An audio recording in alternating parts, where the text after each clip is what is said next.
በመስታወት ስንመለከት የምናየው ሰውና በልባችን ጥልቅ ውስጥ ያለው ፈጣሪ የሰራው ያ ክቡር ሰው ለምን ተጣሉ?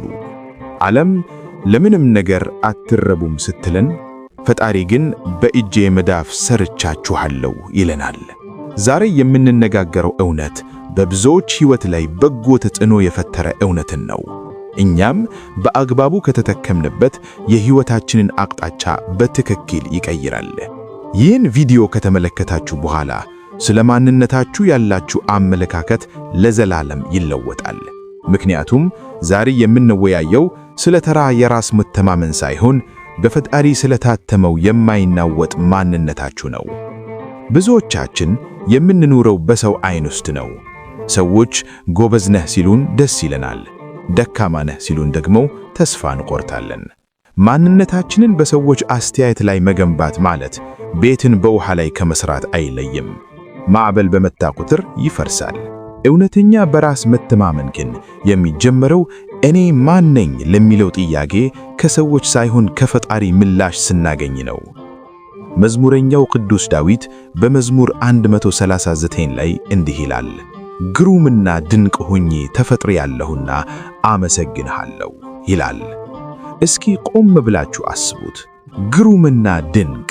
ይህ ቃል የተነገረው ለታላላቅ ነገሥታትና ለሀብታሞች ብቻ አይደለም፣ ለእናንተም ጭምር ነው። በራሳችሁ ላይ ያላችሁ እምነት እንዲጠነከር ከፈለጋችሁ በመጀመሪያ የእግዚአብሔር የጥበብ ውጤት መሆናችሁን ከልብ አምናችሁ መቀበል ይኖርባችኋል። አንድ ሰው እንዲህ ሆኖ ነበር። ይህ ሰው በኑሮ እጅግ ተስፋ የቆረጠ፣ እኔ ለምንም አልጠቅምም፣ ምንም ተሰጥኦ የለኝም ብሎ ራሱን ያሳነሰ ሰው ነበር። አንድ ቀን ወደ አንዲት ጥንታዊት ገዳም ሄዶ ለአንድ አባት የልቡን አወያያቸው። አባቴ፣ እኔ እኮ ባዶ ነኝ፣ በውስጤ ምንም ዋጋ ያለው ነገር የለም ይላቸዋል። አባቱም ፈገግ ብለው አንዲት ተራ የምትመስል ድንጋይ ከቦርሳቸው ሰጡትና ይህችን ድንጋይ ይዘህ ወደ ገበያ ሂድ፣ ዋጋዋን ጠይቅ እንጂ አትሸጣት አሉት። ሰውየው ገበያ ሄደ፣ ለአንድ አትክልት ሻጭ አሳየው።